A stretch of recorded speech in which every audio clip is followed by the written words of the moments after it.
Buen día. Hoy voy a hablarles de las bases de datos, así como también vamos a ver un ejemplo de la estructura de un marco teórico. Esto en relación con lo que estábamos viendo o analizando en las sesiones anteriores. Para poder consultar información, hoy en día disponemos de diferentes medios o diferentes recursos o fuentes para acaecer los datos. Por ejemplo, podemos disponer de bibliotecas físicas, aunque eso ya no es muy común hoy en día, de que los estudiantes o que las personas acudan a las bibliotecas físicas. Ahora se acuden a las bibliotecas digitales. Y esto por la cuestión de tiempo, que nos ahorra el espacio de estar saliendo a movernos de un lugar a otro, lo hacemos a través de la website. En la website disponemos de bibliotecas digitales o bibliotecas virtuales, las cuales tienen un sinfín de libros, fuentes, revistas, documentos, videos, audios, podcasts, etcétera. Pero nosotros, por ejemplo, en el caso de ustedes que son estudiantes de bachillerato, lo más usual es que dispongan de los buscadores. Muchas veces las instituciones para las cuales uno estudia no tienen bases de datos, bibliotecas de datos o bibliotecas digitales en las cuales se tiene que pagar un porcentaje de dinero para poder acceder a la consulta de libros. Entonces nosotros recurrimos a los buscadores. Hoy voy a hablarles de 6 buscadores de los que ustedes pueden hacer uso para consultar información, y estos buscadores son de los más consultados por los investigadores tanto a nivel nacional como a nivel internacional. Primero empezamos con Google Academic. Google Academic es la plataforma que no muchos estudiantes conocen, solamente conocen el Google. La diferencia entre Google Academic y el Google es que el Academic está más referido a libros y artículos y hace la búsqueda más específica en el área en que uno está seleccionando la información. El Google, por su parte, es muy general y el Google Academic es más específico porque solamente busca libros o artículos de investigación científica, como ya sean artículos de divulgación, tesis, libros o algunos otros manuales, pero que tienen mejor contenido o que estén avalados por alguna asociación o algún comité. Esa es la diferencia. Y también hay que saber buscar en el Google Academic, es decir, poner palabras claves. Entre más específicos seamos, mucho más productiva será nuestra búsqueda. Por ejemplo, si yo quiero saber, por ejemplo, la prevalencia de artritis en México, entonces, pero a lo mejor México es un país muy generalizado y estoy haciendo la investigación pensemos en Querétaro. Entonces, y no solamente estoy haciendo la investigación de artritis en general, sino que también a lo mejor lo estoy haciendo en pacientes geriátricos, es decir, en adultos mayores. Entonces tengo que ir poniendo más palabras y las puedo separar por un signo más, es decir, y quitarle los artículos. Tendría que poner prevalencia más artritis más geriátricos, o puedo poner pacientes geriátricos más Querétaro más, y puedo poner incluso el año. Por ejemplo, si el año lo quiero hacer de la búsqueda del 2018 al 2020, 2018-2020. Quiere decir que yo ahí ya metí palabras claves o específicas en mi búsqueda. Y los documentos el sistema va a buscar documentos que tengan esas palabras claves, que tengan la palabra artritis, que tenga la palabra reumatoide, que tenga la palabra Querétaro, que tenga la palabra 2018, 2020, que tenga la palabra o la voz de no sé, a lo mejor otro concepto que me están pidiendo o que yo necesito buscar, pero la búsqueda puede ser tan largo el contenido, por ejemplo, 16 palabras, quitándole los artículos, separándolas con un signo más. Eso me va a ayudar a mí a acotar el material. De 5 millones, por ejemplo, que yo busco en un Google abierto, de 5 millones de recursos que me aparecen disponibles, no voy a tener tiempo para consultar 5 millones en el Google Academic, y si pongo tantos descriptores separados con un signo más, sin los artículos, me va a reducir, por ejemplo, a 2000, a 1500, o puede ser que a 800 documentos. Y esos ya están más específicos. Quiere decir que ya se depuraron cientos o miles y miles de artículos que no contienen esas palabras de Querétaro de 2018, 2020, artritis reumatoide. En fin, entre más datos le pongamos, más específica. Puede ser que hasta nos acote la búsqueda a 300 recursos, a 800. Y no porque tenga 300, 800 vamos a pasar, ay, son muy poquitos. No, pues son muchísimos. Sí, a veces no se da un abasto con 20 recursos, entonces ya son que 800, 2000 links, y ya tú vas seleccionando cuáles rápidamente contienen más información importante para tu búsqueda. Esa es la clave, y no solo para hacerlo en Google Academic, sino que también lo puedes hacer con los otros buscadores como Microsoft Academic, Redalytics, Scopus, Elsevier, Dialnet, Cielo. Ahí donde dice Dialnet es Dialnet con T, por lo que hay un error de dedo. Vale. En cada uno de esos otros buscadores, ustedes van a encontrar, por ejemplo, en las de Cielo, Dialnet, Elsevier y Redalytics, los temas están clasificados por disciplinas. Por ejemplo, si tú quieres del área de derecho, aparece toda una clasificación de artículos o temas del área de derecho. Los de psicología están por otra clasificación. Los de sociología, los de algunas otras ciencias exactas también están ahí clasificados. Y también tienen, dentro de sus mismos buscadores, tienen otros tipos de celdas o ventanas que te hacen más específica la búsqueda. Por ejemplo, te dice, ¿qué estás buscando? Tema, por autor, por año, por tesis, artículo científico, por libro o por otro documento, por otra publicación. Entonces tú vas seleccionando, vas picando en cada una de esas. Bueno, quiero por autor, es este. Año es este. El título de la obra es este. El área es esta. Lo quiero en tesis, o lo quiero en artículo, o lo quiero en libro. Y te hace más específica la búsqueda y te arroja tantos y tantos de artículos o tantos y tantos de libros. Esa es la ventaja que tienen estos buscadores, estas plataformas, en lugar de estar utilizando el Google convencional, porque en el Google convencional, el que la mayoría y casi todos, podríamos decirle, todos los estudiantes utilizan, la diferencia es que la búsqueda es muy generalizada. Puedes encontrar algún artículo que subió un estudiante de preparatoria, un estudiante de universidad, y que no tiene credibilidad, que no tiene validez científica. Mientras que en estos que están aquí, en estos 6 por lo menos que les estoy promoviendo, o más que promoviendo, mostrándoles, son puros artículos, libros y tesis de carácter científico. No hay lugar a duda. Todos son científicos. También está la de ProQuest, la publicidad que ustedes ven ahí, la de PubMed, por ejemplo, esa es pura base de datos para medicina, ciencias de la salud, enfermería. Todas esas áreas buscan las de PubMed. También pueden encontrar en Microsoft Academic, Google Academic, en Cielo, en Redalytics, pueden buscar los de enfermería, pero ellos tienen una base de datos gratuita como la de PubMed. También está la de Medline, Medline Plus, que es en inglés, y Medline en español.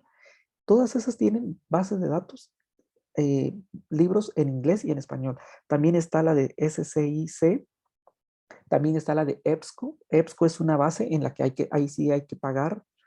La de SciFinder, la de Medline, ya la habíamos visto por ahí. Está la de BLEX, la de BSC, la Biblioteca Virtual de Salud, BVS, perdón, BVS. En fin, hay muchas bases de datos disponibles en la website para poder consultar información más exacta, más precisa y científica, con rigor académico, con rigor científico. Bueno, ahora, lo del marco teórico, ya habíamos hablado en la otra sesión pasada respecto a la construcción de la perspectiva teórica. No está de más hacer un repaso previamente. ¿Cuáles son algunos de los criterios para la construcción del marco teórico? Un paso previo consiste en ordenar toda la información recopilada de acuerdo con uno o varios criterios lógicos y adecuados al tema de investigación.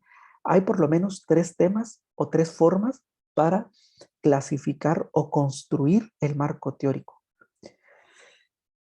Lo podemos hacer, ahorita vamos a mencionar las formas. La construcción del marco, una vez recopiladas las bibliografías pertinentes para nuestra investigación, vamos a proceder a elaborar o a construirlo y se va a basar naturalmente en la información que consultamos. Porque, por ejemplo, podemos tener ya la información grabada en un documento, en una carpeta o en la página de favoritos, toda la bibliografía que vamos a consultar. Pero ahora hay que hacer el marco teórico. ¿Cómo se construye? Bueno, la primera, lo podemos hacer por cronología. Número 1, por cronología. ¿Qué significa? Consiste en escribir todos los temas o conceptos o acontecimientos que vayamos a manifestar en forma ordenada en función de la fecha en la que se produjeron dichos sucesos. Eso es por cronología, puede ser por meses, por años, o por periodos o por épocas. 2, ahorita vamos a ver el ejemplo. 2, por temas o subtemas. Aquí la información, los conceptos o los temas o subtemas los vamos a presentar ya no por cronología, por cuál fue primero y cuál fue segundo o cuál fue después. No, lo vamos a presentar por temas. Es decir, lo puedo hacer por capítulos. Tema número 1, subtema, subtema y subtema. Yo puedo clasificar el tema 1 en 3 subtemas o puede ser un solo tema. Eso va a depender del criterio del investigador, qué tanto quiere profundizar en un tema. Es decir, consiste en plasmar la información en función de temas y subtemas acordes o de acuerdo con el problema de investigación. Y número 3, lo podemos hacer por teorías. Ya no lo vamos a hacer por épocas, por fechas, ni por temas, ni subtemas, sino por teorías. Aquí tenemos que mencionar cuál es la teoría número 1, la teoría número 2, la teoría número 3. Pueden ser 3 teorías, pueden ser 4 teorías, 5, pueden ser 2 teorías, o puede solamente ser una teoría y de la cual se tiene que sacar toda la información. Entonces, vamos a ver un ejemplo de cómo queda esa estructura según por cronología, por temas o por teorías. Aquí tenemos el ejemplo. Por cronología, pensemos que nosotros estamos haciendo una investigación sobre el tema de la motivación intrínseca y la motivación extrínseca, una división de la motivación hacia el trabajo. Pensemos que ese es nuestro tema de tesis, nuestro tema de un artículo de divulgación científica. Queremos hablar sobre la motivación intrínseca y extrínseca y cómo se divide o cuáles son sus efectos de estas en la motivación hacia el trabajo de los empleados. Así que empezaríamos a hablar, como es por cronología, con la primera propuesta de Friedrich Herbst en la década de 1960. Es decir, que él fue uno de los primeros que empezó a hablar sobre este tipo de aspectos de la motivación intrínseca, interna o de la motivación externa, referido a los empleados dentro de una empresa, por supuesto. Posteriormente, tendríamos que sacar conceptos, definiciones de la propuesta de Victor Brom, que fue desde la época de 1950 hasta 1970. Luego hablaríamos un poco sobre Edward E. Lower de la década de 1960 a 1970. Posteriormente, de Edward L. Deci de 1970 a 1990. Luego hablaríamos un poco sobre Richard Harman y Greg Oldman de la década de 1980 a la fecha, y Richard Ryan y Edward Deci, Kenneth W. Thomas Stephen Reis del 2000 a la fecha. Ellos tienen ya otras investigaciones, otros estudios hechos más recientes en las empresas contemporáneas. Entonces, tendríamos que analizar por lo menos estos cinco propuestas de autores. ¿Qué hicieron ellos? ¿Cómo veían la motivación? ¿Cuáles fueron los hallazgos de sus estudios en en esas empresas o en esas instituciones donde lo llevaron a cabo y nosotros extraer datos de esas investigaciones para ponerlo dentro de nuestro marco teórico. Eso es pensando si yo lo haría por cronología. Voy a empezar de menor a mayor o puedo empezar de manera inversa, del más vigente, del más contemporáneo hacia el más antiguo. Aquí ya es criterio del investigador de cómo quiera redactar su marco teórico. Ahora, si no lo quiero hacer por orden cronológico, lo puedo hacer por temas y subtemas. Ahora, pensemos que nuestro tema o proyecto de investigación sea sobre los efectos de la exposición a programas televisivos con alto contenido de sexo y violencia en adolescentes. Entonces yo empezaría a construir mi tema de esta manera, mi marco teórico. Tema número 1, la televisión, historia. Y aquí en historia puedo sacar tema 1.1, 1.2, 1.3 y puedo hacer los subcapítulos. Por ejemplo, en historia, hablar de la televisión, ¿cuándo se inventó la televisión por primera vez en el mundo? ¿Dónde surgió? ¿Cómo surgió? ¿En qué contexto estaba? ¿Cuál era el escenario político, social, económico de ese momento en el país donde se inventó?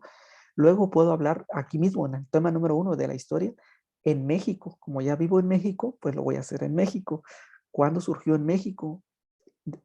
¿Quién fue el primer personaje que salió en televisión? ¿Cuál era la cultura en ese momento? Y me voy a televisión a colores. ¿Cuándo surge la televisión a colores en México?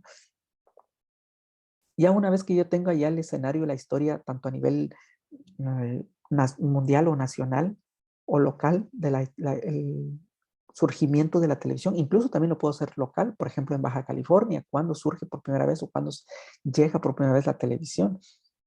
Eso sería en la parte de la historia. Yo haría varios subcapítulos y tendría que poner ahí, escribir, escribir y escribir todo lo que ha sido en cuanto a la historia.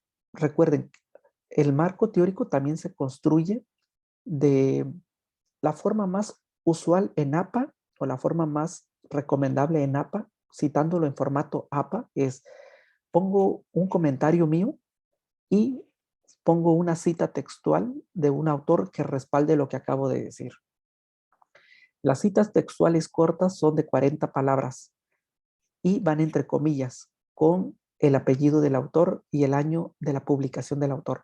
Pero si el texto que voy a transcribir tiene más de 40 palabras, ya no va entre comillas y ya no va en los renglones normales, sino que es una cita larga que excede las 40 palabras, se hace en un bloque aparte, ya no va dentro del mismo texto, se hace un punto y aparte, un bloque y aparte, un bloquecito con letra más chica, con letra 10, el tamaño normal es 12, lo bajo a 10 puntos 10 y lo hago, le doy un margen de separado de una, ahorita no recuerdo exactamente la cantidad de espacio que se le da porque ya hay una nueva versión o una nueva actualización de la APA. Usualmente se le daba como 2,5 de pulgadas, 2 pulgadas aproximadamente o 1 pulgada pero va al margen derecho en letra más pequeña para distinguirla que eso es una cita textual larga de un autor y también la referencia, la forma de citado varía un poquito, ya sea que el año y el autor lo pongamos al principio o también lo podamos poner al final, pero lleva otra variación. Entonces hay que saber cómo va ese tipo de citado, pero a lo que voy con esto es que yo pongo un comentario mío, es una opinión, una dialéctica que yo tengo, lo escribo y lo fundamento. O bien, puedo empezar con una cita textual corta o larga y luego yo explicar o parafrasear esa cita textual. Y así lo voy a ir construyendo. Mi marco teórico se va haciendo de comentario mío y cita que fundamente lo que yo estoy diciendo, que haya un texto que respalde lo que yo estoy diciendo, porque si no hay un texto que respalde lo que yo estoy diciendo, no tiene validez, no tendrá credibilidad ese texto. Bueno, tema número 2, tipos de programas televisivos. Y aquí voy a hacer una clasificación 2.1, 2.11, 2.2, 2.22, 2.3, 2.3.1, etc. Y ahí voy sacando todos los tipos de programas televisivos que hay referidos al contenido de sexo, violencia en adolescentes. Luego, número 3, usos y gratificaciones de la televisión. Puedo sacar más subtemas. 4, exposición selectiva a la televisión como contenido violento. Número 5, sexo y violencia en la televisión. Y número 6, efectos psicológicos y sociales en la conducta de los adolescentes. Y de aquí puedo sacar 30, 40 páginas o 50 o 60 páginas, dependiendo de qué tanta extensión me requiera mi asesor o mi director de tesis o de investigación. Esto es cuando lo hago yo por temas. Pero si no lo quiero hacer por cronología, ni lo quiero hacer por temas ni subtemas, entonces mi marco teórico lo puedo hacer por teorías de autores. Pensemos que un proyecto de investigación, el tema sea el medio ambiente como un factor determinante de la personalidad en niños de edad preescolar. Que yo quiero saber cómo el medio ambiente, el entorno donde vive el niño, afecta o influye en la personalidad de los infantes que están en edad preescolar. Entonces yo empezaría a hablar, como primera teoría sería la teoría psicoanalítica de Sigmund Freud. Y empezaría a hablar qué dice Freud acerca, por ejemplo, del niño de 0 a 2 años que está en la etapa oral, que luego pasa a la etapa anal, luego pasa a la etapa fálica, luego pasa hasta ahí nada más, porque ya la etapa de latencia y la etapa de la otra etapa que es la adolescencia, pues lo que viene siendo como parte del retorno de la sexualidad, ya no entraría porque ya son niños más grandes. Entonces, pero sí tendría que ver qué dice Freud acerca de las primeras etapas, de las dos o tres primeras etapas. Luego revisaría el contenido, la información de la teoría psicoanalítica de Carl Jung y ver qué dice Carl Jung acerca de los niños referente a las fases o las etapas por las que atraviesa, y tendría que sacar información, definiciones, aspectos e irlos poniendo, lo que yo opino o lo que yo considero y fundamentarlo con estos autores. Luego otra teoría que pudiera utilizar sería la teoría conductista de Pavlov y la de Skinner. Otra teoría sería la de Erik Erikson y finalmente la de teoría evolutiva de E.O. Wilson. Incluso hasta la teoría humanista de Carl Rogers podríamos analizar. Aquí hay 6 teorías. Yo puedo elegir nada más una, puedo elegir 2, puedo elegir 3 o 5 o las 6 que están aquí, o puedo meter otra teoría además. Eso ya va a depender mucho de la decisión del investigador o del estudiante que está haciendo la investigación y también de la función que ejerza su asesor o director de investigación, si le está diciendo, le sugiere que utilice 2 o 3, según también el tipo de planteamiento de problema que uno tenga, quién está más referido. Por ejemplo, si dentro de mi planteamiento de problema estoy hablando mucho sobre la teoría psicoanalítica o la teoría psicosexual, pues los más recomendables serían la teoría de Sigmund Freud, Carl Jung y la de Erik Erikson.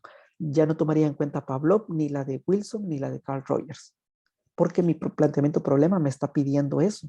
Entonces, pero aquí yo tengo que revisar cuál es la más acorde. Entonces, el marco teórico lo voy a construir por temas o subtemas, por cronología, como quién lo inventó primero, cuándo surgió la primera exposición o primer teoría, y lo puedo hacer por fechas, por años de aparición de esas teorías. O lo puedo hacer por teorías, no importa quién la hizo primero, sino simplemente yo quiero teorías, teóricos. Entonces de aquí ya selecciono cuáles son las más relacionadas con mi tema de investigación. Esa es la propuesta, jóvenes, señoritas, mejor dicho, referente a la construcción del marco teórico. Bueno, voy a pausar la grabación aquí.